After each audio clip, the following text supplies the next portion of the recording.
it seems to me that the pandemic, arriving as it did in 2020, arrived at a time when we can discern that institutions, that central authority in most states, particularly in Western democracies, had already become weakened. In Lacanian psychoanalysis, we refer to this as the general weakening of the symbolic field, located in central authorities. So institutions, traditional institutions, weakening of them. This has been going on for some time. And with it, also a decline in community spiritedness.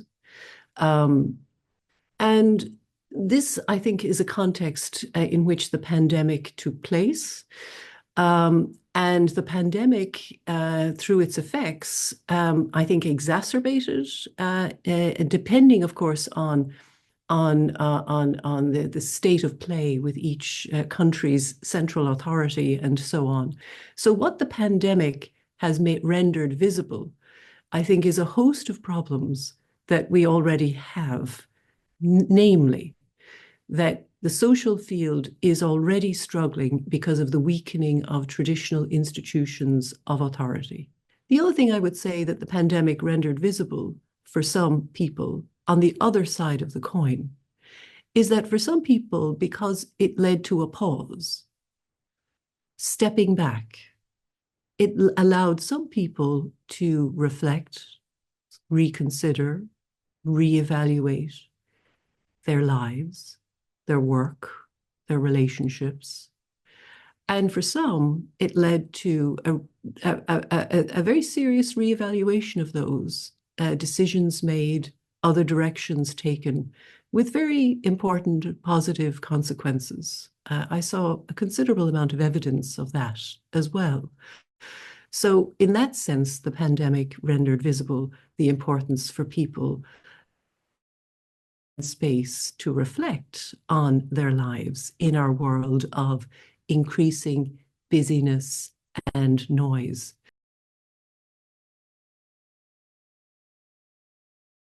I think that it behooves all of us to not sit back, but to take some kind of action. Action certainly is one way of tempering anxiety and uncertainty. So there are various ways in which individuals and communities are taking action. That is certainly happening. We see this happening in various places. I go back to a point I made earlier, which is that this will not, however, happen by itself, because one of the things we least want to know about, one of the things we most defend against, is the fact that we are mortal, is the fact that we are going to die, that this is inevitable for us. This is the thing we perhaps most defend against, for understandable reasons. But as Freud pointed out, the unconscious is one thing. The unconscious, it can do many things and have much to say, but one thing it cannot do is accept its own mortality, if you will, its own limitation in that sense. It is a fact that many people don't want to know about it because it will mean radically changing things. And the ease with which we consume, the ease with which we dispose, the ease with which we do not pay attention to the natural world, to the ecological aspects of this world that we live in, all that will have to be dispensed with if we are to take seriously, and we're not there yet, to take seriously what is happening to the planet. And it will cause people to confront anxiety and uncertainty. And that's what people least want to confront. Therein lies the challenge. And we're leaving it really to young people today. We're of an age where certainly when I was growing up, the climate crisis was not a factor. Um, it is a factor now for young people. They have grown up entirely hearing about it, living it. And I think we need to do more. Our generation and those older than us need to do more and not leave it to the younger generation to deal with this. I mean, they are inheriting it from us. And we have, I think, a lot to do to take on board and also show by example that what that that that that that we are willing to take it on. So I think I think the solution lies in I mean, I don't have a solution for the climate crisis. That would be a ridiculous thing to say.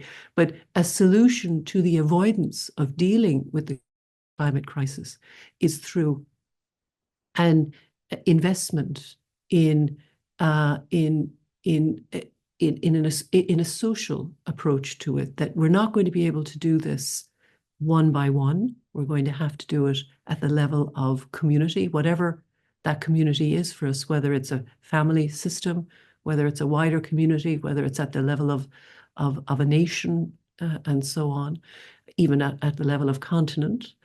But through through collective action, it is necessary to do that. So that's it. It comes back to the problematic of collective and the importance of invigorating and vitalizing collective action.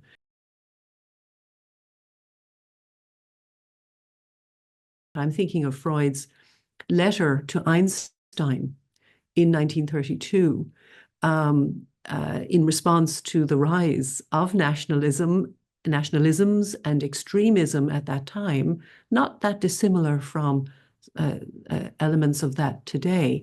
And in this letter, Freud stresses, for example, the League of Nations and those central bodies in containing the aspects of human psychology, those destructive and hateful forces that are part and parcel of human psychology and human interaction. So what psychoanalysis brings to the table is this idea that resident in every person is the possibility of conflict, of hatred, of destructiveness, of dark forces. And it is the marvel, as Freud himself noted, of human socialization that we contain these forces. And there are all kinds of ways in which we contain them, we repress them, we sublimate them, we turn them into their opposites, and so on. And society has all kinds of ways to help us do that. Through work and love, in particular, were two of the most important sublimating forces for these drives that are anti-social, that are part and parcel of who we are.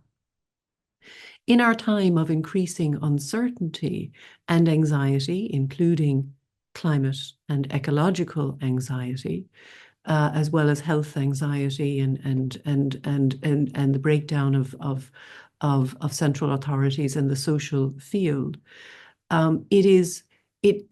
we can understand that people will become defensive in this.